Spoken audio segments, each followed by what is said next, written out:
তাই গুরুর কাছে কিছু চাইতে নেই, চাইলেই ঠকতে হয়। তাকে স্মরণ করবে যে গুরু তোমার ইচ্ছাই পূর্ণ হোক, তুমি যেটা ভালো বোঝো সেটাই করো, এইভাবে গুরুর কাছে চাইতে হয়। তাই আজকে ঠাকুর বালক ব্রহ্মচারী মহারাজ ঘোর কলির অস্তমিত লগ্নে এসেছেন। এরপরে আর কোনো গুরু মহান আসবে না, এটা একদম খাতা কলমে লিখে রেখে দেন। একদম ঘোর কলির শেষ, সেটা আপনারা খবরের কাগজে যা পড়ছেন, টেলিভিশন দেখছেন, বুঝতে পারছেন গোটা পৃথিবীতে প্রলয় শুরু হয়ে গেছে। ভূমিকম্প, বন্যা, মহামারী, জলোচ্ছ্বাস, আগ্নেয়গিরি, অগ্নুৎপাত, সারা বিশ্ব ধ্বংস হতে চলেছে। প্রকৃতি 16 আনা 10 আনা ধ্বংস করে দেবে, ঠাকুরের বলা। 16 আনার মধ্যে প্রকৃতি 10 আনা ধ্বংস করে দেবে, ঠাকুরের বলা। আজকে সেটা শুরু হয়ে গেছে। ভূমিকম্প, বন্যা, মহামারী, জলোচ্ছ্বাস, আগ্নেয়গিরি, দাবানল, অগ্নিবৃষ্টি, অতিবৃষ্টি। ঠিক এটা কখন হয়েছিল? ঠিক কুরুক্ষেত্র যুদ্ধ শুরু হওয়ার আগে। ভারত পড়েছেন কুরুক্ষেত্র যুদ্ধের আগে ভয়ঙ্কর ভূমিকম্প, অগ্নিবৃষ্টি, অতিবৃষ্টি। দিনের বেলা চাঁদ দেখা গিয়েছিল, দিনের বেলা শেয়াল দেখেছিল। এখন দুপুর 12টার সময় আকাশের দিকে তাকিয়ে দেখবেন তো মাঝে মাঝে চাঁদ দেখতে পাবেন, খেয়াল করে দেখবেন। আমি ভুল বলছি কিনা মিলিয়ে নেবেন। এটা কিসের ইঙ্গিত? মহাপ্রলয়ের ইঙ্গিত, মহাধ্বংসের ইঙ্গিত। দিনের বেলা চাঁদ দেখা যাচ্ছে এখন, দিনের বেলা শেয়াল কুকুরে কান্না শোনা যাচ্ছে এখন, বাঁশের ফুল দেখা যাচ্ছে এখন, মানেই বুঝতে হবে মহাপ্রলয় আসন্ন। এটা বাস্তব, আপনারা মিলিয়ে দেখবেন যে কলিযুগ ধ্বংস হতে চলেছে, আর সময় দেবে না। সেই ধ্বংসের মুহূর্তে যতটুকু সময় আমরা হাতে পাবো, আমরা যেন ঠাকুরকে চিনতে ভুল না করি। যে ভুল করেছিলাম, মহাপ্রভুকে চিনতে ভুল করেছিলাম। যখন মহাপ্রভু বলেছিলেন যে হরে নাম হরে নাম হরে নাম হইব কেবলম, কলৌ নাস্তেব নাস্তেব নাস্তেব গতির অন্যথা। কলিযুগে অন্য কোনো গতি নাই, পথ নাই, কেবলমাত্র হরির নাম ছাড়া। সেদিন মহাপ্রভুর মাথা নাড়া করে আমরা ঘোল ঢেলে দিয়েছিলাম, তার মুখে গোমাংস ঢুকিয়ে দিয়েছিলাম। আজকের আমরা মহাপ্রভু বলতে অজ্ঞান, কিন্তু যখন জলজান্ত ছিলেন তখন আমরা তাকে চিনতে পারিনি। হযরত মুহাম্মদ যখন এসেছিলেন, তাকে তিনি বলেছিলেন যে তোমরা শান্তির পথে এসো, তোমরা এই যুদ্ধ বিগ্রহ করো না। তার কথা কেউ শোনেনি। তাকে বিষ খাইয়ে আত্মহত্যা করে মেরে ফেলা হয়েছিল কৌশল করে। আজ যীশু খ্রিস্টকে কি নির্মম ভাবে একটা জলজান্ত মহাপুরুষকে পেরেক গেঁথে গেছে ক্রুশ কাটে হত্যা করা হয়েছিল। আজকের আমরা প্রায়শ্চিত্ত করছি আমরা সবাই। তাই দাঁত থাকতে আমরা দাঁতের মর্যাদা দিই না। তাই ঘোর কলির কলকি অবতার এসেছেন। যাই কলকি পুরাণে যেটা বলা হচ্ছে যে কালক্রমে সম্বর গ্রামে বিষ্ণু যশা নামক এক বিপ্র। বিষ্ণু যশা কে? এই সেই বিষ্ণু যশা, যিনি মহাপ্রভু গৌরাঙ্গদেব তার মামা বিষ্ণুদাস ঠাকুরের কাছে ভবিষ্যৎবাণী করেছিলেন যে মামা, আমি অসমাপ্ত কাজ সমাপ্ত করার জন্য কাজ পুরো সম্পূর্ণ করে যেতে পারলাম না। আমার অসমাপ্ত কাজকে সম্পূর্ণ করবার জন্য 500 বছর পূর্ণ হতে না হতে আবার আমি তোমার বংশে আসব। তোমার মানে মহাপ্রভু তো বংশ ছিল না, তার মাতুল বংশে, তার বিষ্ণুদাস ঠাকুরকে বলছেন তোমার বংশে 13 পুরুষে সেই রক্ত হিসাবে আমি আবার আসব আমার অসম্পূর্ণ কাজকে সম্পূর্ণ করার জন্য। সেদিনও তুমি আমার মামা হবে, আমি তোমার ভাগ্নে হব। মা একথা কোথায় আছে? কলকাতার বিখ্যাত লাইব্রেরি, ন্যাশনাল লাইব্রেরি, শেষে ন্যাশনাল লাইব্রেরিতে তার এই পরিষ্কার লেখা রয়েছে, উল্লেখ রয়েছে। দুটো গ্রন্থ ছিল, নাগার্জুনীয়ম গ্রন্থ। এই গ্রন্থ কে লিখেছিলেন? আজ থেকে 5-6 বছর আগে বিষ্ণুদাস ঠাকুরের জামাই গোপীনাথ কণ্ঠাভরণ। এখন তিনি যেমন রবি ঠাকুর, নজরুল ইসলাম বিখ্যাত কবি, 500 বছর আগে গোপীনাথ কণ্ঠাভরণ ছিলেন বিশ্ববিখ্যাত কবি। তিনি এই নাগার্জুনম গ্রন্থে লিখেছিলেন যে মহাপ্রভু আবার আসবেন। তাহলে সেই মহাপ্রভু আবার কথা দিয়ে ভবিষ্যৎবাণী করে তারই মামার বংশে বিষ্ণুদাস ঠাকুরের বংশে এসেছেন। তাহলে বিষ্ণু যশা মানে বিষ্ণুদাস চক্রবর্তীর বংশে যশা খ্যাতি উজ্জ্বল করছেন, মানে ইনি সেই বিষ্ণু যশা। তাহলে আপনাদের শাস্ত্র অনুযায়ী, আপনারা যারা মহাভারত পড়েন, মহাভারতের বন পর্ব করুন, সংস্কৃত বেদব্যাস রচিত মহাভারত বা কালীপ্রসন্ন সংস্কৃত মহাভারত আমার বাড়িতে আছে। বন পর্বে সেখানে পরিষ্কার বলা হচ্ছে, বন পর্বে ভীষ্মদেবকে দিয়ে বলানো হচ্ছে যে কলিযুগে যিনি আসবেন তিনি, তার নাম হবে বালক নারায়ণ। কলিযুগে বালক নারায়ণ কে? এই সেই বালক নারায়ণ। তার নাম তো বালক ব্রহ্মচারী নয়, তার নাম তো বীরেন্দ্রচন্দ্র চক্রবর্তী। তাহলে বালক নারায়ণ কেন হলো? কারা দিয়েছে এই নাম? বাচ্চা বয়স থেকে তার শূন্যে মিলিয়ে যাওয়া, আকাশে উড়িয়ে যাওয়া, ভ্যানিশ হয়ে যাওয়া, নদীর উপর থেকে হেঁটে যাওয়া, জন্মাষ্টমীর মিছিল যাচ্ছে, বিশাল বড় মিছিল। দেখতে একটা জানালা থেকে, দোতলা থেকে, জানালার ফাঁক কত থাকে, বড় 3 ইঞ্চি ফাঁক থাকে, 4 ইঞ্চি ফাঁক থাকে। এত বড় একটা বাচ্চা ছোট্ট এইটুকু হয়ে জানালা থেকে গলে পড়ছে, তাও দুম করে পড়ছে না, পালকের মতো ভাসতে ভাসতে ভাসতে ভাসতে পড়ছে। লঘিমা শক্তি। মিছিল দাঁড়িয়ে গেছে। এতটুকু বাচ্চা হতে পারে কখনো? মিছিল দাঁড়িয়ে গেছে, অবাক কাণ্ড। মা চারুশলী দেবী খাটের উপর শুইয়ে দিয়েছেন, খাটে থেকে পড়ছে, ভাসতে ভাসতে দুলতে দুলতে পড়ছে, দুম করে খাটে থেকে পড়ে যাচ্ছে না। দোলনায় শুইয়ে দিয়েছে, দোলনা থেকে পালকের মতো ভাসতে ভাসতে পড়ছে। এর চেয়ে লঘিমা শক্তি। এই যে শিশু বয়স থেকে ঠাকুর, এই যে তার অলৌকিক ক্ষমতা তিনি দেখিয়েছেন, তার যে ঐশ্বরিক ক্ষমতার প্রকাশ বিকাশ দেখিয়েছেন, তার জন্য সবাই ছোটবেলা থেকে বলতো বালক ঠাকুর, বাচ্চা ঠাকুর, কুট্টি ঠাকুর। এই বালক ঠাকুর কুট্টি ঠাকুর করতে করতেই আজকের বালক ব্রহ্মচারী নাম হয়ে গেছে। ব্যাপারটা বোঝাতে বললাম। তাই শিশু বয়স থেকে এখানে যারা গুরু মহান হয়েছেন, তারা প্রত্যেকেই কিন্তু সাধনা করে তবে তারা সিদ্ধি লাভ করে, তবে তারা গুরু মহান হয়েছেন। ব্যতিক্রম বালক ব্রহ্মচারী মহারাজ। এই পৃথিবীর বুকে যত গুরু মহান এসেছেন, তাদের প্রত্যেকের দীক্ষাগুরু আছে। ভগবান শ্রীরামচন্দ্রের দীক্ষাগুরু বশিষ্ঠমণি, ভগবান কৃষ্ণের গুরু কে? সন্দীপন মণি। মহাপ্রভু চৈতন্য দেবের গুরু দুটো গুরু, একজন ঈশ্বরীপুরী, একজন কেশব ভারতী। হযরত মোহাম্মদের গুরু ছিল লা গুরু। প্রত্যেকটি মহানের গুরুদেব আছে। ব্যতিক্রম বালক ব্রহ্মচারী মহারাজের কোনো গুরু নাই।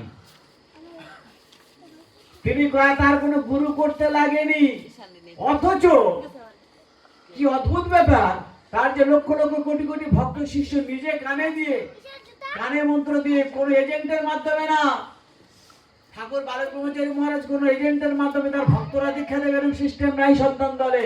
এই কানের ধারে ফিস মাসের শেষে কিছু দিস, পারলে 2-4টা ধরে আনিস, টাকায় চালানা ভাগ নিস, ওই সিস্টেম সন্তান দলে নাই। একটাই গুরু বালক ব্রহ্মচারী। তিনি নিজেই দীক্ষা দিয়ে, 10 কোটি শিষ্যের গুরু তিনি নিজে কানে দীক্ষা দিয়ে। পৃথিবীর ইতিহাসে রেকর্ড কোন ধর্ম সংগঠনে যে জীবিত অবস্থায় ঠাকুর বালক ব্রহ্মচারী মহারাজ, এখন যারা গুরুগিরি করছে, তো ব্যবসা করছে, ভক্তদের মাধ্যমে এজেন্ট বাড়িয়ে যাচ্ছে। এই ব্যবসায়ী গুরুদের কথা বলছি না। ঠাকুর এখানে যতক্ষণ সূর্যের অবস্থান করছিলেন, এখন তিনি আড়ালে গেছেন। সূর্যের যতদিন তিনি অবস্থান করেছিলেন, ততদিন থাকতে 10 কোটি ভক্ত শিষ্য। এটা চারদিকের গল্প নয়। তার মধ্যে আবার কে কালী ভক্ত। ঠাকুর কি অদ্ভুত, যার নিজের কোনো গুরু নাই, ঠিক তার কাছে, ঠাকুরের কাছে তাকে কালী মন্ত্র দীক্ষা দেওয়া হচ্ছে। সে তো অবাক। ডায়মন্ড হারবার কোদালিয়া শিবপুরে প্রোগ্রাম করছি, আজ থেকে 40 বছর আগের গল্প বলছি। তারপরে দিন 30 জনকে নিয়ে ঠাকুর বাড়ি, তারা বলছে তার ব্রাহ্মণ ফ্যামিলি, পুরো ব্রাহ্মণের পাড়া, সেটা পুরো তারা সব বললো প্রদীপটা আমরা ঠাকুরের কাছে আমাদের নিয়ে যেতে হবে। ওই অবস্থা তারপর দিন ঠাকুর বাড়িতে নিয়ে চলে গেছি। তার মধ্যে 30 জনের মধ্যে সবাই কৃষ্ণ মন্ত্র, মাত্র 2 জন শিবের মন্ত্র পেয়েছে। আমাকে বলছি প্রদীপ এটা কি হলো?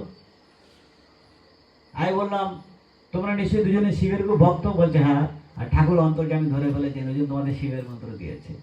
যে কালী ভক্ত তাকে কালী মন্ত্র, যে রাধা কৃষ্ণ ভক্ত তাকে রাধা কৃষ্ণ মন্ত্র, যে কৃষ্ণ ভক্ত কৃষ্ণ মন্ত্র।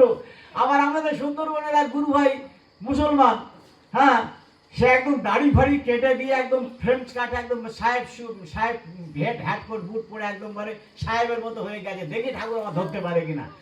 ধরতে যদি পারে তাহলে তোমাদের গুরুর কাছে আমি দীক্ষা নেবো। ঠাকুরের কাছে যেই গেছে, ঠাকুর কানটা ধরে ইসলামিক আরাম দীক্ষা দিয়ে ছেড়ে দিয়েছে। আমাকে বলছে প্রদীপটা কি হলো? ঠাকুর আমাকে বুঝলো কি করে? এই হচ্ছে ঠাকুর আমাদের বালক ব্রহ্মচারী মহারাজ। তুমি মুসলমান, ঠাকুর জেরক্স মেশিনে তবু তো আসতে চলে, তার থেকে আরো বেশি চলে। মুহূর্তের মধ্যে ধরে নিয়েছেন দিয়ে মুসলমানের ছেলে, তাকে তো সংস্কারের ধারা ধরে। আপনার রাস্তায় কাঁটা ফুটেছে, হাতে সেফটির সূচ কিচ্ছু নাই, কি করবেন? আর একটা কাঁটা সংগ্রহ করে নিয়ে সেই কাঁটাটা তুলে দিয়ে 2টো কাঁটাই ফেলে দেবেন। তাই তো করি আমরা। তাই সংস্কারের ধারা ধরে সংস্কার মুক্ত করতে হবে।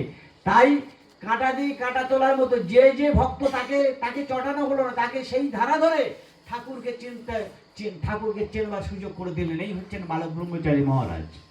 সেই ঠাকুর বালক ব্রহ্মচারী মহারাজকে আজকে আমরা যারা ভুল বুঝছি, যারা এই খবরের কাগজ শুনে, প্রচার শুনে, টেলিভিশনে প্রচার শুনে, এই ভুলটা দয়া করে করবেন না। কারণ কলিযুগের পূর্ণ ব্রহ্ম ঠাকুর বালক ব্রহ্মচারী মহারাজ এই সেই নরাশংস, ঋগ্বেদের ৮ জায়গায় রয়েছে। নরাশংস মেয়প্ল মস্যেন গোপহে মধুজ্য হবিষ্কৃতম। সামবেদে ১৩৩৯তম শ্লোকে বলা হচ্ছে নরাশংস তিস্ত দীব প্রতিহন্য সরছে। আমার কাছে 4টে বেদ আছে, আমি পড়েছি। ৮ জায়গায় বলা হয়েছে নরাশংস মানে কি? চরম প্রশংসিত জন। সারা পৃথিবীতে এত ধর্মগুরু আছে, এত ধর্ম সম্প্রদায় আছে, এত দেবদেবতা আছে, তাদের কারণ নিয়ে কোনো মাথা ব্যথা নেই, তাদের নিয়ে কোনো সমালোচনা নেই। বালক ব্রহ্মচারীকে নিয়ে সকলার মাথা ব্যথা।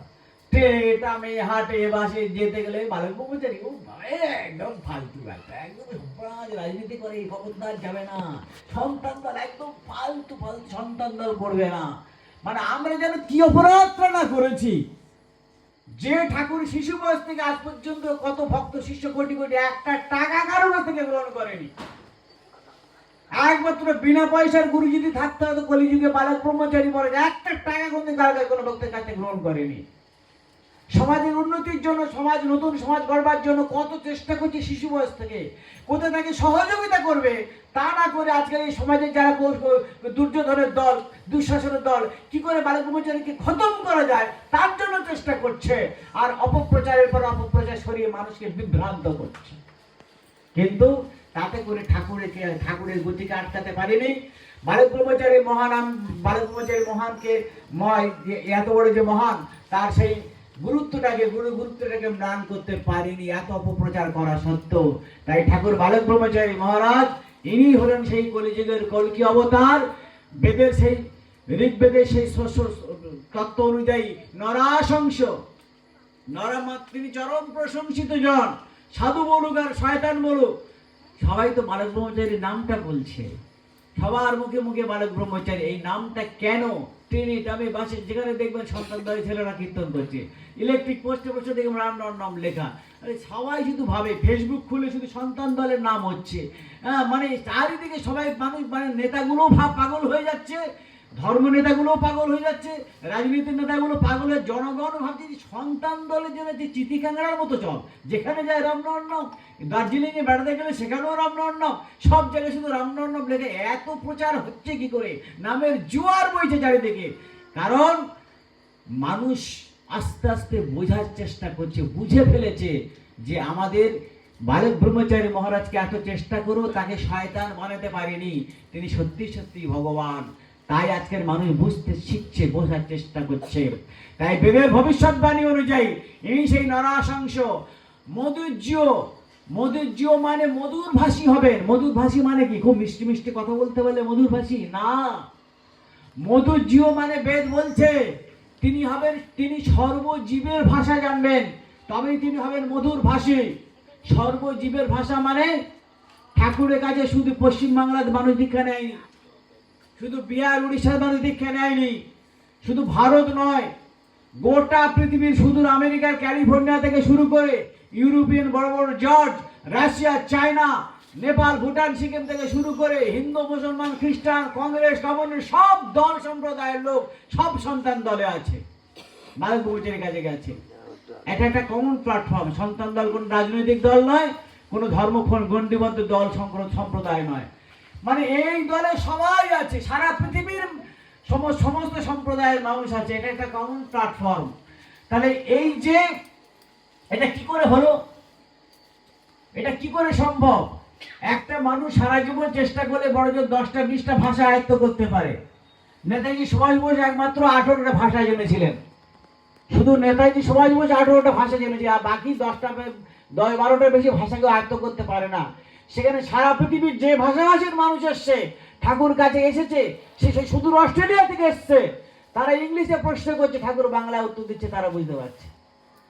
ইংল্যান্ডের মন্ত্রী রেগন, তার বিস্তৃত বোন দলবল সহ এসছে, তারা আসল ধর্মগুরুকে সন্ধান করতে করতে আসছে, করতে করতে তারা দেখছে ইন্ডিয়ার মধ্যে ওয়েস্ট বেঙ্গলে বালক ব্রহ্মচারীর সন্ধান পেয়েছে। তারা এসে ঠাকুরকে ইংলিশে প্রশ্ন করছে, ঠাকুর বাংলায় উত্তর দিচ্ছে। তখন রবীন্দ্র ছিলেন, ঠাকুরের কাছে থাকতেন, ইংলিশে ভার্সন করে দিতেন। তখন রবীন্দ্র বলছে, বাবা আমি তোকে ইংলিশে ভার্সন করে দেবো, মানে ঠাকুর বাংলায় উত্তর দিচ্ছে তো, ওরা ইংরেজিতে প্রশ্ন করছে।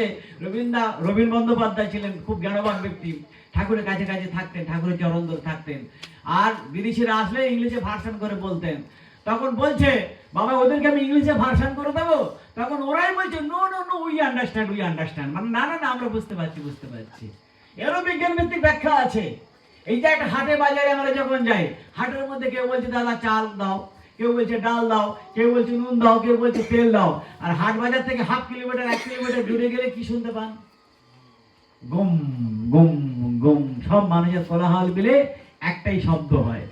এটাকে সায়েন্টিফিক বিজ্ঞান ভিত্তিক ব্যাখ্যা আছে। তা আমরা পৃথিবীর মানুষ যে যত কথা বলছি কিনা সব একটা জায়গায় ইথার তরঙ্গে সেখানে এক জায়গায় মিলিত হচ্ছে, ওখান থেকে ভাষা ট্রান্সফার করতে পারে। এটা যারা যাদের সেই ক্ষমতা আছে, ঠাকুর বালক ব্রহ্মচারী মহারাজ সে ভাষা ট্রান্সফার করার ক্ষমতা ছিল, তাই সেইভাবে তিনি ভাষা ট্রান্সফার করার ক্ষমতা রাখতেন। তাই সারা পৃথিবীর মানুষ, শুধু আপনারা অবাক হয়ে যাবেন, শুধু মানুষের কথা বাদ দেন, আমরা দেখেছি ঠাকুর বাড়িতে সুখচরে হনুমানের দল থাকতো, দফায় দফায় বসে বসে হনুমানরা ক্লাস করতো, ঠাকুর বাংলা তত্ত্ব বলতেন, বেদের ব্যাখ্যা করতেন, শাস্ত্রের ব্যাখ্যা করতেন, ওরা শুনে বসে বসে মাথা রাখতো। শিশুবেলা বালক ঠাকুরকে খুঁজে পাওয়া যাচ্ছে না, খুঁজে দেখছে কোনো একটা বাগানের মধ্যে কিংবা কোনো নদীর পাড়ে বসে বসে একদল সাপের এরকম ফনা তুলে ঠাকুর ক্লাস করছেন, সৃষ্টি তত্ত্বের কথা বলছেন, সাপগুলো মাথা দুলিয়ে মাথা নাড়ছে। এটা ঘটনা, এটা গল্প কথা নয়, এটা তার জীবনী। সমস্ত জীবের ভাষা যিনি যাবেন তিনি হবেন মধুর ভাষী। আর হবিষ্কৃতম মানে তার দেহ থেকে একটা সুগন্ধ বের হবে। ঠাকুরের কাছে যারা গেছেন তারা নিশ্চয়ই দেখেছেন ঠাকুরকে কোনো কেমিক্যাল সেন্ট মেখে থাকতেন, তাকে স্পর্শ করলে সবাই বশ হয়ে যেত, তার গায়ে থেকে একটা সুগন্ধ বের হতো। এটাকেই বলা হচ্ছে বেদ, যেটাকে বলছে হবিষ্কৃতম। তাহলে বেদ হচ্ছে পৃথিবীর সব থেকে শ্রেষ্ঠ গ্রন্থ। সেই বেদের ব্যাখ্যা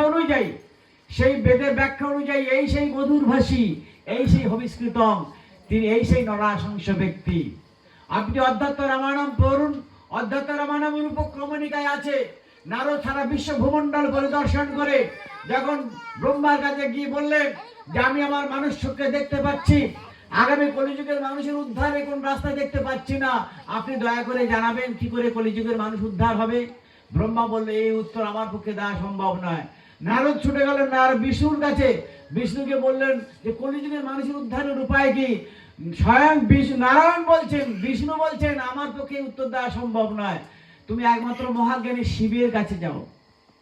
শিবের কাছে গিয়ে নারদ যখন বললেন যে কলিযুগের মানুষের অবস্থা খুবই খারাপ দেখতে পাচ্ছি, তা কলিযুগের মানুষের উদ্ধারের উপায় কি, তখন ভগবান শিব বলেছিলেন নারদ মুনিকে যে যেদিন কলিযুগের মানুষ রাম নামে মাতোয়ারা হবে, কলিযুগের মানুষ রাম নামে মাতোয়ারা হবে, সেদিন কলিযুগের মানুষ উদ্ধার পাবে।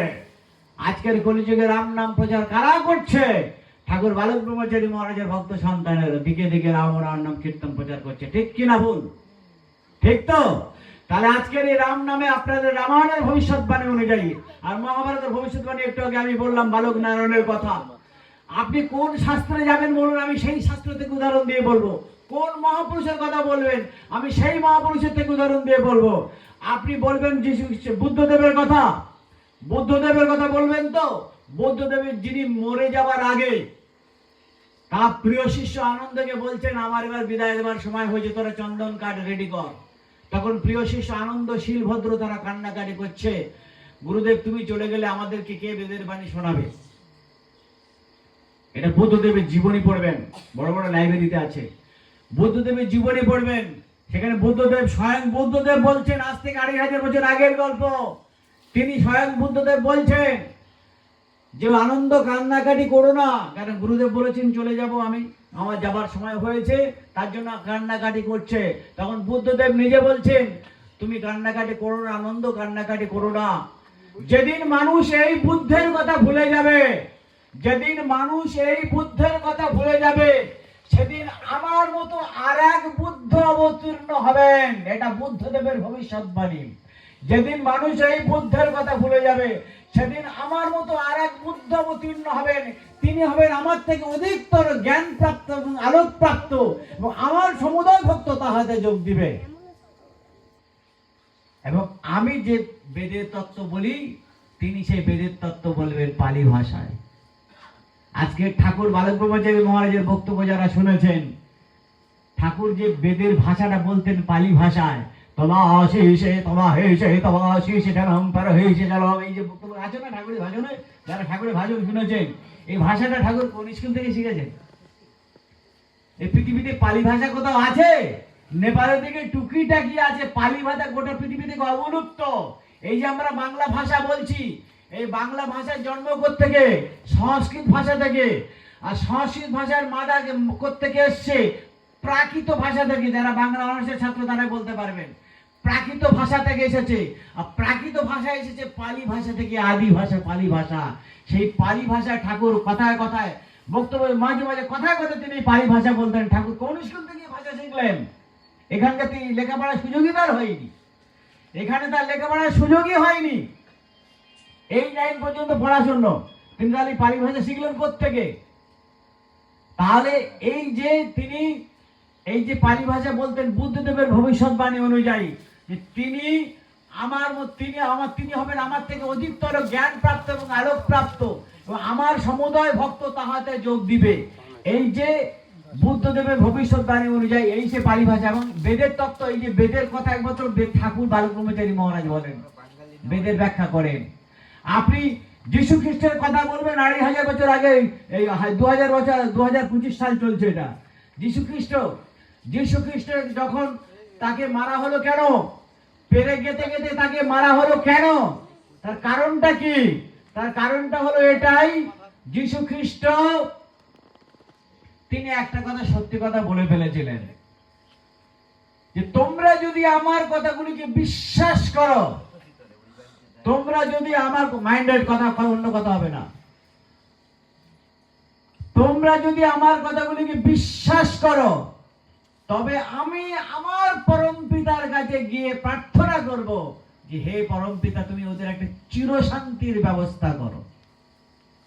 এই কথা যীশু খ্রিস্ট যখন ঘোষণা করলো, তৎকালীন রাজন্য বর্গের দল তারা ভাবলো যীশু রাজা হতে চাইছে, অপব্যাখ্যা হয়ে গেল।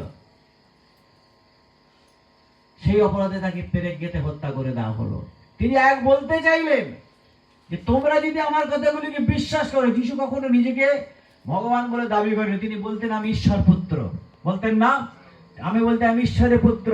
হযরত মুহাম্মদ কখনোই নিজেকে আল্লাহ বলে দাবি করেন, তিনি বলতেন আমি আল্লাহর বান্দা, বলতেন না? তাহলে কেউ নিজেদেরকে ভগবান মহাপ্রভু কি বলতেন? আমি নয়, স্বয়ং সেই, তাকে স্মরণ করো, হ্যাঁ কৃষ্ণ হে কৃষ্ণ, তোমরা সেই কৃষ্ণকে স্মরণ করো। তিনি কখনো নিজেকে ভগবান বলে দাবি করেনি। আমাদের বুঝতে একটু ভুল হয়ে যায়, আমরা যাকে তাকে ভগবান বানিয়ে ফেলি কথায় কথায়। দেখলাম তার মধ্যে একটু ভালো তত্ত্ব আছে, জ্ঞান আছে, যুক্তি আছে, বিজ্ঞান আছে, ভালো একটু শাস্ত্র বলতে পারে, ভালো একটু তত্ত্ব কথা বলতে পারে, সব তাকে গুরু যায়। গুরু যাকে তাকেই করলে হলো। কুলগুরু যে করি, কুলগুরু মানে যিনি একুল থেকে ও গোকুলে নিয়ে যাবেন, তিনি হচ্ছেন কুলগুরু। আছে সেই কুলগুরু এখন? তাহলে আমার কুলগুরু বংশ পরম্পরা, আমার বাবা দীক্ষা নিয়ে, ঠাকুরদা দীক্ষা নিয়ে, আমাকে দীক্ষা নিতে হবে। এখনই সেই সিস্টেম অনেক জায়গায় চালু আছে। অন্ধের মতো আমরা চলছি। তারপর যীশু খ্রিস্টের কথা বাদ দেন, হযরত মুহাম্মদ তিনি একই কথা বলেছিলেন যে তাকে যখন প্রশ্ন করা হচ্ছে তুমি কি শেষ নবী, বলছেন হ্যাঁ আমি শেষ নবী। তাহলে কলিযুগকে উদ্ধার, ওরা যুগকে 5 ভাগে, আমরা যেমন 4 ভাগে বলি, সত্য, ত্রেতা, দাপর, কলি। ইসলামী মতে যুগকে 5 ভাগে ভাগ করা হয়েছে, সত্য, ত্রেতা, দাপর, কলি আর উদ্ধারের স্টেজে তিনি আসবেন, তিনি হবেন ইমাম মেহেদী। ইমাম মেহেদী কথার অর্থ, ইমাম কথার অর্থ সর্দার, মেহেদী অর্থে মহান। যিনি আসবেন তিনি মহানদের সর্দার হয়ে আসবেন। কে সেই মহানদের সর্দার? তিনি কিয়ামতের বিচার করবেন, মানে মহাপ্রলয় হবে। তারপরে হাসর ময়দান তৈরি হবে, মানে মাঠ ফাঁকা হয়ে যাবে। যেটা ঠাকুর বলে রেখেছেন যে এত মাঠ ফাঁকা হবে, একটা মানুষের সঙ্গে আর একটা মানুষের দেখা করতে গেলে সারাদিন ঘুরতে হবে। ঠাকুর বলে রেখেছেন না? তাহলে সেই হাসর ময়দান তৈরি হবে। আপনি মহাপ্রভু ভবিষ্যৎবাণী করার আগেই বলেছি, তার মামার কাছে বলেছেন যে আমি আবার আসবো। তাহলে প্রত্যেকটা মহাপুরুষ, এমনকি রবি ঠাকুর, যে রবি ঠাকুরের কথাগুলো আপনারা কবিতা পড়েন, তিনিও পর্যন্ত বলেছিলেন নাগিনীরা ফেলিতেছে চারিদিকে বিষাক্ত নিঃশ্বাস, শান্তির ললিত বাণী শোনাইবে ব্যর্থ পরিহাস, বিদায় নেবার আগে তাই ডাক দিয়ে যাই, দানবের সাথে যারা সংগ্রামের তরে প্রস্তুত হতেছে ঘরে ঘরে। তিনিও উপলব্ধি করেছিলেন। নজরুল ইসলামও লিখেছিলেন শঙ্খ চক্র গদা পদ্ম হাতে, হে নারায়ণ আরো বার এসো হে ধরায়। এই কবিরা উপলব্ধি করলো, এই সমস্ত মহাপুরুষরা তারাও বলে গেলেন, শুধু আমরা তাদেরকে চিনতে পারছি না। তাই ঠাকুর বালক ব্রহ্মচারী মহারাজকে হাত জোড় করে বলে যাচ্ছি, তাকে অন্তত চেনবার চেষ্টা করুন। এরপরে আর ভগবান পাবেন না, এরপরে আর কোনো অবতার আসবে না। এই কলিযুগের শেষ অবতার কলকি অবতার। কলকি মানে কি? কলকি মানে পুণ্য, আর কলি মানে পাপ। এই কলিযুগকে ধ্বংস করার জন্য কলকি অবতার আসবেন। কলকি অবতারের রূপ কেমন হবে?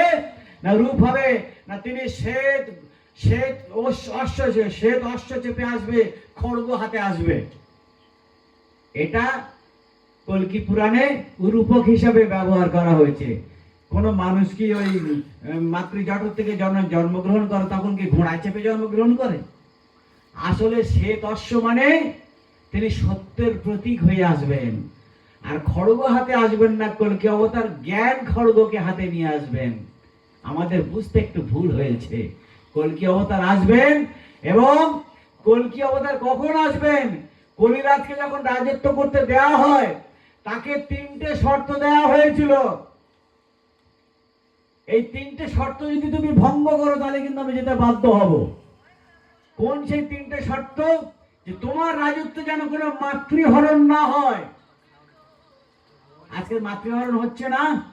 প্রতিদিনে যারা খবরাখবর রাখেন সারা পৃথিবীর, কয়েক লক্ষ মা বোনের উপর ধর্ষণ বলাৎকার হচ্ছে প্রতিদিন। নারী জাতির কোনো সম্মান আছে? মাতৃজাতির কোনো সম্মান আছে? তাহলে এই নারী জাতির প্রতি ধর্ষণ বলাৎকার চলছে, এটাই হচ্ছে নারী জাতির অসম্মান। যখন হচ্ছে, যুগে যুগে লঙ্কা কাণ্ড হয়েছে কেন? সীতা শুধু একটা রূপক হিসেবে দেখা হয়, শুধু একটা সীতা নয়, এরকম অজস্র সীতার উপরে তাদের উপরে অত্যাচার হয়েছিল, যার জন্য আজকে রামচন্দ্রকে লঙ্কা কাণ্ড করতে হয়েছিল। দ্রৌপদী, একটা দ্রৌপদীকে দেখা হয়েছিল, এটা রূপক হিসাবে। মহাভারত শুধু একটা দ্রৌপদী নয়, অসংখ্য নারী জাতির প্রতি অত্যাচার হয়েছিল। তাই যুগে যুগে যখন নারী জাতির প্রতি অসম্মান নেমে আসে, অত্যাচার নেমে আসে, তখনই ভগবানের আসন টলে যায়, তখন তারা ধর্মযুদ্ধ করতে বাধ্য হন। তাই বালক ব্রহ্মচারী মহারাজ এসছেন এই কলিযুগে। ঘরে ঘরে মা বোনের কোনো নিরাপত্তা নেই। আজকের এই রাত্রি 9টা-10টার সময় আপনারা আমার ঘরে মা বোনেরা নিশ্চিন্তে রাস্তায় যেতে পারবে? কোনো গ্যারান্টি আছে? কোন নিরাপত্তা আছে? এত ধর্মগুরু যে দেশে, এত রাজনৈতিক নেতা, এত পুলিশ, এত মিলিটারি যে দেশে, সে দেশে নারী জাতির কেন সম্মান নেই? কেন তারা অন্ধকার রাস্তায় চলতে পারে না, নিশ্চিন্তে রাস্তায় চলতে পারে না? কেন আমরা নিরাপত্তাহীনতায় কেন ভুগছে? কারণ এরা দেশ চালাতে ব্যর্থ, এরা সমাজ চালাতে ব্যর্থ। তাই যখন মানুষ এখানকার বিচার শেষ হয়ে যায়, তখন ভগবানের বিচার শুরু হয়। তাই তিনি বলে রেখেছেন, সম্ভবামী যুগে যুগে। যখন মানুষের বিচার শেষ হয়ে যায়, এখন বিচার আছে? আপনি একটা বিপদে পড়লে আপনি হাইকোর্টে যেতে পারবেন? লক্ষ লক্ষ টাকা আপনার আছে, কোটি কোটি টাকা খরচ করতে হবে, লক্ষ লক্ষ টাকা খরচ করে একটা সুপ্রিম কোর্টে কেস তুলতে গেলে সেখানেও টাকা দিয়ে উকিল কেনে বেচা হয়, জজ কেনে বেচা হয়। টাকার খেলা, যার হাতে টাকা বিচার তার কাছে। তাহলে বিচার কোথায়? তাই বিচার ব্যবস্থাকে আমরা বিশ্বাস করি না। তাই ভগবানের বিচার শুরু হয়েছে। মা প্রকৃতি, মা কালীর প্রলয় নৃত্য শুরু হতে চলেছে। ঝড় ঝঞ্ঝা, ভূমিকম্প, বন্যা, মহামারী, জলোচ্ছ্বাস, আগ্নেয়গিরি, অগ্নুৎপাত সারা বিশ্বে তছনছ করে দিচ্ছে। আরো দেবে, হাজার হাজার লক্ষ লক্ষ কোটি কোটি প্রাণ নিশ্চিহ্ন হয়ে যাবে। যারা অসুর শয়তান, যারা আজকে সমাজের শোষক শয়তান, একটাও টিকবে না। তার জন্য বালক ব্রহ্মচারী মহারাজ এসছেন কলিযুগের কলিকা অবতার হিসাবে। তাই তিনি বলে রেখেছেন, মা বই আমি এসেছি মহাকালের মহারুদ্র রূপে। আমি ভগবান অবতার সাজতে আসেনি, আমি এসেছি শয়তান পেটাতে, শয়তানদের বীজ দাঁত গুলোকে উপড়ে ফেলতে। তারই জন্য ঠাকুর বালক ব্রহ্মচারী মহারাজের আগমন। তারই জন্য এই কথাগুলো বলার জন্য তার প্রেমে এত শত্রুতা, এত অপপ্রচার। সেই অপপ্রচারে আমরা বিভ্রান্ত হয়ে ঠাকুরকে চিনতে ভুল করছি। এই অপপ্রচারে আপনারা দয়া করে বিভ্রান্ত হবেন না।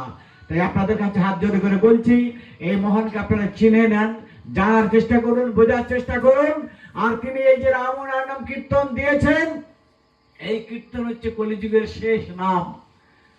আমি অন্ধকার রাস্তা দিয়ে যাচ্ছি, ভয় লাগছে, আতঙ্ক লাগছে, তখন কি করি? রাম রাম রাম রাম রাম রাম রাম রাম রাম রাম রাম রাম রাম রাম রাম রাম রাম রাম রাম। ও রাম কোথেকে বেরোচ্ছে? আপনি তো রাম রাম রামে ডাকেন না, আপনি তো রামের ভক্ত নয়। তাহলে ভূতের ভয়ে রাম রামটা এসছে থেকে? বজ্র বিদ্যুৎ হচ্ছে রম রম রম রম রম রম রম। তখন রামটা বেরোচ্ছে কোত্থেকে? তা রাম কি কারো কেনা সম্পত্তি? যারা জয় শ্রীরাম বলছে ভাবছে আমাদের কেনা সম্পত্তি। আবার সন্তান দলের সঙ্গে জয় শ্রীরাম গুলিয়ে ফেলবেন না জানো, এই আগে থেকে বলে রাখলাম। আমরা কোনো দল সম্প্রদায়ের মধ্যে নাই। রাম কারোর কেনা সম্পত্তি নয়, কৃষ্ণ কারোর কেনা সম্পত্তি নয়, নারায়ণ কারোর কেনা সম্পত্তি নয়। এগুলো মহাকাশের শব্দ। হোমিওপ্যাথি ডাক্তাররা কি করে? তিতো ওষুধ দিতে গেলে খাবে না, তার জন্য মিষ্টি সুগারের সঙ্গে মিশিয়ে দেয়, খেলেই কাজ। তেমনি এই যে রাম, রাম ও ওঙ্কারটা দিত তো সারাদিন যদি ওং ওং ওং ওং ওং ওং করে, তা বলবে একটা মাথা খারাপ হয়ে গেছে, গুরুর যখন মাথা খারাপ, এবার মনে হয় মাথা খারাপ হয়ে গেছে। তাই ভগবানটা করেন কি, যখন আসেন এই মিষ্টি এই তিতো কোটিংটা এর সঙ্গে এই মিষ্টি সুগারের সঙ্গে মিশিয়ে দেয়। রাম একটা মিষ্টি শব্দ, কৃষ্ণ একটা মিষ্টি শব্দ, কৃষ্ণ কৃষ্ণ ওঙ্কার মিশিয়ে দেওয়া হলো। নারায়ণ ওঙ্কার মিষ্টি শব্দ, নারায়ণ সবই মহাকাশী শব্দ। এই আমাদের রামশ্যাম যদু মধু যত নাম আছে সবই তো মহাকাশ থেকে এসেছে। তার মধ্যে মিষ্টি শব্দ চয়ন করা হয়েছে, নারায়ণ রাম কৃষ্ণ, এই নামের মধ্যে ওঙ্কার ধ্বনিটা মিশিয়ে দেওয়া হয়েছে। এই ওঙ্কার আপনি যত চর্চা করতে পারবেন তত আপনার মধ্যে সেই কুপ্রবৃত্তি দূরীভূত হবে, আপনার মধ্যে স্বচ্ছ সুন্দর প্রেম জাগবে, আপনার মধ্যে মানব হৃদয় জাগবে, আপনার মধ্যে মানবতা বোধ জাগবে, আপনার মধ্যে সেবা বোধ চলে আসবে এই নাম কীর্তনের ফলে। আজকের এই যে কীর্তন যারা করে বেড়ায়, এটা তো মহাপ্রভুর নাম ভাঙিয়ে ব্যবসা করে খাচ্ছে। মহাপ্রভু কি নাম বিক্রি করে খেয়েছে? তিনি পায়ে হেঁটে দাঁড়ে দাঁড়িয়ে বিনামূল্যে নাম প্রচার করেছে। আবার ওরা নিজেরাই গায়, বিনামূল্যে নামে যাচ্ছে গুরু নিত্যানন্দ, আর নিজেরা বলছে। অথচ দাও কীর্তন হয়ে যাওয়ার সময় দাও আমার 1 লাখ টাকা, দাও 80,000 টাকা, দাও 50,000 টাকা। তাহলে তবে তুমি গাইলে কেন বাবা? তুমি তাহলে গাইলে কেন যে বিনামূল্যে নাম যাচ্ছে গৌর নিত্যানন্দ? না, গৌর যখন বিনামূল্যে নাম বিচার করে বিতরণ করে গেলে, আর তোমরা এত 1,000 লাখ লাখ টাকা দিয়ে, বাবা তুমি যদি বলো যে আমার একটা পারিশ্রমিক দাও, গাড়ি ভাড়া দাও, খেটেছি 500 টাকা, 1000 টাকা, 2000 টাকা, তবুও মেনে নেওয়া যায়। তাই বলে 1 লাখ টাকা, 1.5 লাখ টাকা, যে যত বড় শিল্পী তার তো তুমি তো গড়া বিক্রি করে মহাপ্রভুর ব্যবসা করছো না। আমরা সেখানে এই শকুনির মতো বসে আছি সারাক্ষণ। কি হচ্ছে না, কীর্তন হচ্ছে। বাবা কি শূন্য, কীর্তনে কি শোনাচ্ছে? ভক্ত হরিদাস কত বড় ভক্ত ছিল, তা সারা জীবন ধরে তো ভক্ত হরিদাসের পালা শুনে আসলেন। একটা হরিদাস তৈরি হয়েছে, দ্বিতীয় হরিদাস তৈরি হলো, তাহলে শুনে লাভটা কি হলো? ভক্ত প্রহ্লাদের জীবনী সারা জীবন শুনে যাবেন, ওরা তো ব্যবসা করে যাচ্ছে। একটা ভক্ত প্রহ্লাদ তৈরি হয়েছে, আর তাহলে শুনে কি লাভ যদি যেটা পালন করতে না পারি? তাই এই মহাপ্রভুকে নিয়ে ব্যবসা যারা করছে, এই ব্যবসায়ী গুরুদের হাত থেকে রক্ষা পাওয়ার জন্য ঠাকুর বালক ব্রহ্মচারী মহারাজ এসেছেন। মহাপ্রভু পায়ে হেঁটে দাঁড়ে দাঁড়ে বিনামূল্যে নাম যেতে প্রচার করেছিলেন। কত কষ্ট পেয়েছিলেন বলুন তো? মহাপ্রভুর পা কত নরম ছিলেন আপনারা জানেন যারা কীর্তন শোনেন। তাহলে সেই নরম পায়ে যদি, তাহলে কত কষ্ট, কত আঘাত, কত রক্ত ঝরেছে। পায়ে হেঁটে হেঁটে নাম প্রচার করে গেলেন। না বাবুর আসছে টাটা সময় করে, ওরে বাবা কি বিরাট বড় বড় সব কীর্তনিয়া, হ্যাঁ, পুরো ব্যবসা আরম্ভ করে দিয়েছে। এই ব্যবসায়ীদের হাত থেকে বালক ব্রহ্মচারী মহারাজ প্রতিবাদ করেছেন বলে যত দোষ বালক ব্রহ্মচারী, হ্যাঁ, আমাদের ব্যবসা বন্ধ করে দিচ্ছে। এই চরম সত্য কথাগুলো শুনতে একটু খারাপ লাগে, কিন্তু এগুলো বাস্তব বিজ্ঞান ভিত্তিক, যে ভগবানের নাম নিয়ে ব্যবসা করা উচিত নয়। তাই আজকে এই নাম আপনারা করবেন, বিনামূল্যে করবেন। আপনি ঘরে বসে করুন না, ঘরে বসে করুন। সারাদিন সংসারের প্রতি কর্তব্য করছেন, হাট বাজার করছেন, চাষাবাদ করছেন, অফিস আদালত কোর্ট কাছারি করছেন। সারাদিনের পরে সন্ধ্যেবেলা হলে আপনি বসুন না, ছেলে মেয়ে, বাড়ির বাবা মা, যা পরিবারের সদস্য আছে সবাইকে বাধ্যতামূলক যে প্রতিদিন সন্ধ্যেবেলা হলে 30 মিনিট হোক, 1 ঘন্টা হলো ঠাকুরের নাম করতে হবে। যে যে গুরু শিষ্য, আমরা বলছি না বালক ব্রহ্মচারীকে সে ভজনা করতে হবে, আপনি যে গুরু শিষ্য সেই গুরুর নাম করুন। আমাদের বক্তব্য বেশি করে করুন, কারণ পৃথিবী ধ্বংস হতে চলেছে। আপনি কৃষ্ণ নাম করছেন, করুন না, বেশি করে করুন, কারণ পৃথিবী ধ্বংস হতে চলেছে। কই আমরা করি? সন্ধ্যেবেলা কি করি? মায়েরা বসে বসে কি হচ্ছে সিরিয়াল, ওটা আর একটা কলি ঢুকে গেছে, একটা কলি ঢুকেছে, এই যে আমার পকেটে আছে, এটা হচ্ছে 1 নম্বর কলি, হ্যাঁ, আর 2 নম্বর কলি সিরিয়াল। দিয়েছে 12টা বাজে, আর বাপেরা কি করছে? চায়ের দোকানে বসে বসে রাজনীতির কচকচানি হচ্ছে। এ দাদা ভালো না দিদি ভালো, দাদা ভালো না দিদি ভালো, এই করতে করতে দিন পার হয়ে রাতে বেলা আসলো, খেয়ে দিয়ে নাক ডাকাচ্ছে। ভগবানের টাকার আর সময় নেই। আর তার পকেট গীতা আছে না, হ্যাঁ, আর মারো টেক্কা মারো ছক্কা, পকেট গীতা। আমি কেন বলি পকেট গীতা। এই করতে করতে দিন পার হয়ে যাচ্ছে, ভগবানের টাকার আর সময় নেই।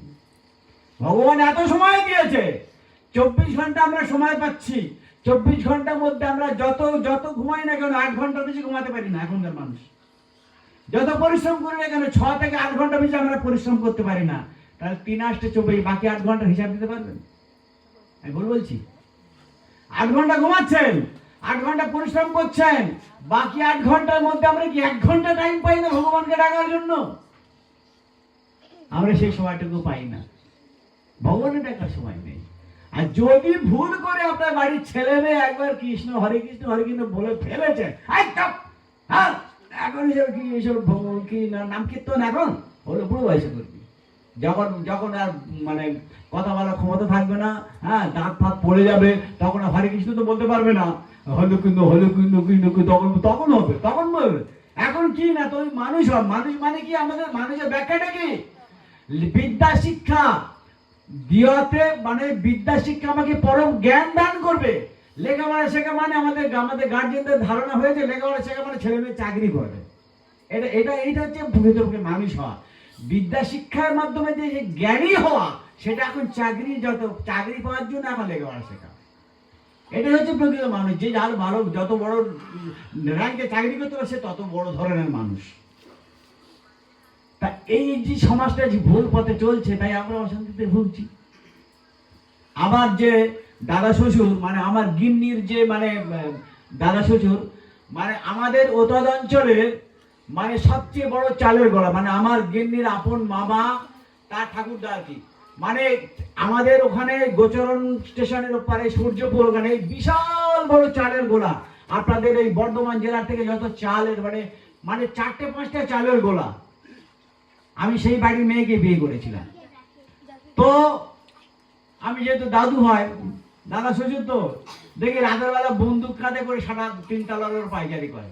এখন দাদা আমি জামাই, নাচ জামাই হিসেবে আমাকে ভালোবাসে, শুনেছে লোকটা জ্ঞানবান ছিলেন, জামাই ভালো। দাদু, তোমার এত টাকা থেকে লাভটা কি? তুমি যদি সারাতে একটু ঘুমোতে পারলে না নিশ্চিন্তে, তুমি বন্দুক নিয়ে পায়চারা, মানে তখন তো ডাকাতি হতো না এলাকায়, এখন তো এটা বন্ধ হয়ে গেছে।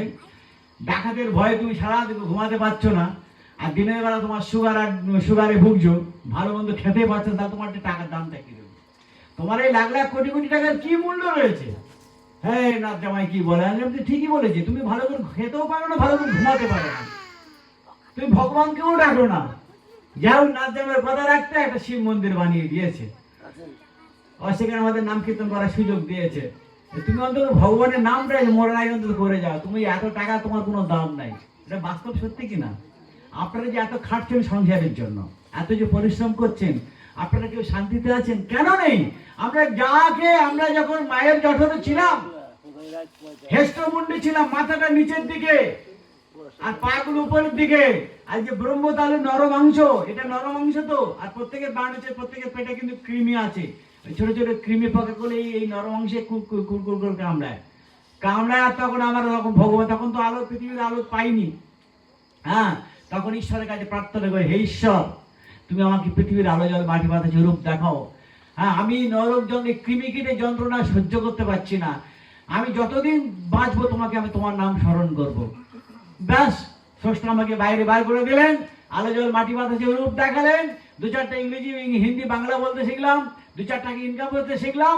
ব্যাস, ভগবান কিসি সে, ভগবান কে হয়, হাম কিসি সে কাম নেই হয়, ভগবান আর তখন কে, ভগবানকে বলে গেছি। তাই ঠাকুর মহারাজ বলছেন, চারা গাছে জল দিলে ফল পাওয়া যায়, বুড়ো গাছে ফল দিলে ফল পাবেন, যত বুড়ো গাছে জল দেন ফল পাবেন। তাই সময় থাকতে পথিক সাবধান হও। আমাদের জন্য আমাদের অশান্তি আমরা ডেকে এনেছি, আমাদের পরিবারের অশান্তি আমরা ডেকে এনেছি, আমাদের ছেলে মেয়েগুলিকে আমরা মানুষ করতে পারিনি, তাদেরকে শুধু লেখাপড়া শেখাচ্ছি। তার সঙ্গে রবি ঠাকুর এত বড় কবি হয়েছিলেন কি করে? তাকে ছোটবেলা থেকে রামায়ণ মহাভারত শেখানো হয়েছিল, শাস্ত্র গান শেখানো হয়েছিল, তবে তিনি অত বড় কবি হয়েছিলেন। আমাদের পরিবারের ছেলেদের আধ্যাত্মিক জ্ঞান তাদের দেওয়া হয় না, শিশু বয়স থেকে শেখানো হয় না। না আছে সিনেমা আসে স্কুলের শিক্ষায়, রামমোহন বিদ্যাসাগর, চৈতন্য, নানক, যিশু, কবি, তাদের কোনো শিক্ষা দেওয়া হয়নি। কবির সাহেবের কত সুন্দর সুন্দর জ্ঞান। दुनिया को दिखाता है उनको मैं क्या दिखाऊं, जो दुनिया को खिलाता है उनको मैं क्या खिलाऊं, जो दुनिया को पहनता है उनको मैं क्या पहनाऊं। যিনি দুনিয়াকে খাওয়াচ্ছেন, দেখাচ্ছেন, লালন পালন করছেন, তাকে আমরা কি খাওয়াবো, কি পড়াবো? আর সেই তত্ত্বগুলো আমরা নিতে পারলাম না। दोसर बीबी, दोसर मुकाम, दोसर गाड़ी, इसी प्रकार जब इंतकाल होगा क्या बोला, রাম নাম সাজা। কবিরের কি সুন্দর সুন্দর তত্ত্ব। কবিরের জীবনী তত্ত্ব আছে আপনাদের ইতিহাস বইতে? আছে? চৈতন্যদেবের জীবনী আছে? বিদ্যাসাগরের জীবনী আছে? নাই। কার জীবনী পড়া হচ্ছে? নেলসন ম্যান্ডেলা, যে একটা জেলখানা আসামি, 27 বছর জেল থেকে বেরিয়ে তারপর আরেকটা বিয়ে করছে, তার জীবনী আমাদের ইতিহাসে পড়তে হচ্ছে। যাদের জীবনী পড়লে খাঁটি মানুষ তৈরি হবে, তাদের জীবনী আমরা পড়ছি না। তাই আজকের আমাদের সমাজ ধ্বংসের জন্য আমরা দায়ী, আমাদের পরিবার অশান্তির জন্য আমরাই দায়ী। তাই যে ভুল আমরা করে চলেছি, এই ভুল পথ থেকে সাবধান। হে পথিক, দিন চলে যাচ্ছে, সময় চলে যাচ্ছে, যে দিনটা চলে যাচ্ছে সেই দিনটা আর ফেরত পাবেন না। হাতে গোনা দিন, ঠিক না ভুল? হাতে গোনা দিন। আমরা যদি 50 বছর বাঁচি, এখন তো 100 বছর কেউ বাঁচে না, 60 বছর বাঁচি, আজকের যে দিনটা চলে যাচ্ছে সেই দিনটাকে আমি ঈশ্বরকে ডেকেছি, ভগবানকে ডেকেছি? ডাকিনি। তাই প্রতিদিন প্রতি মুহূর্তে যেন শয়নে স্বপনে নিশি জাগরণে আমরা গুরু শরণাগত হয়ে থাকতে পারি, ঈশ্বর চিন্তায় মগ্ন থাকতে পারি। আর যিনি যে গুরুর শিষ্য সেই নাম করুন, আমাদের বক্তব্য বেশি করে করুন। আর যদি মনে করেন কলিযুগের এই শেষ নাম তারক ব্রহ্ম নাম রাম নারায়ণ রাম, হরে কৃষ্ণ হরে রামের সারাংশ সার নাম, এরপরে আর নাম আসবে না।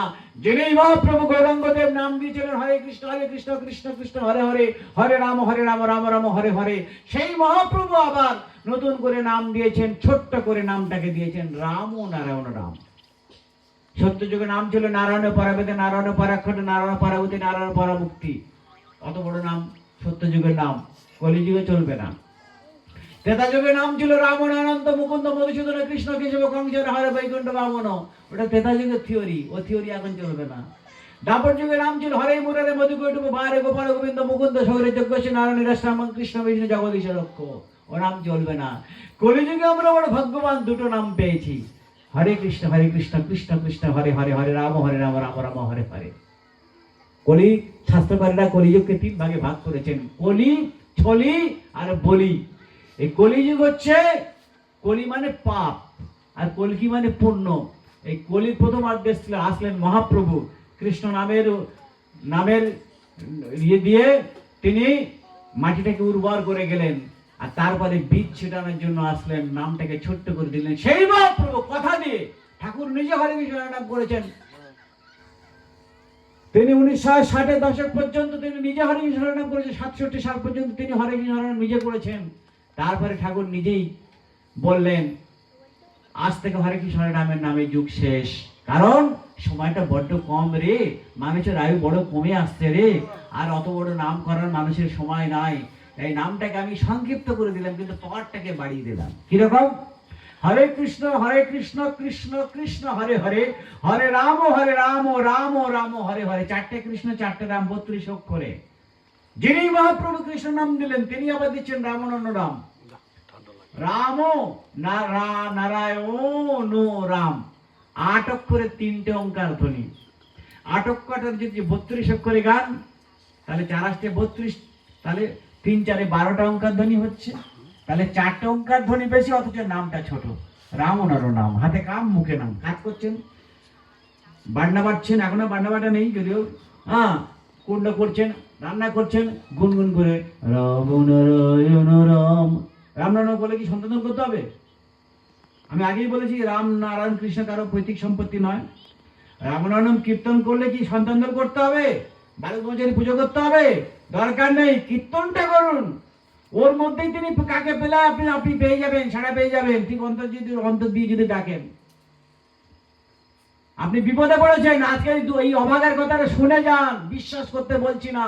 যদি কোনোদিন বিপদে পড়েন, অন্তত চরম বিপদে পড়েছেন, কোনো কুল নাই আর, তখন একমাত্র এই গোকুলকে সাধনা করে দেখবেন, একবার শুধু বলবেন, হে ঠাকুর রাম নারায়ণ রাম, একবারের জন্য অন্তত বলে দেখবেন, গুরু আপনার পাশে এসে দাঁড়াবেন, আপনাকে সহযোগিতা করবেন, আপনার বিপদে এসে দাঁড়াবে পাশে, কোনো না কোনো প্রোটেকশন আপনি পাবেন।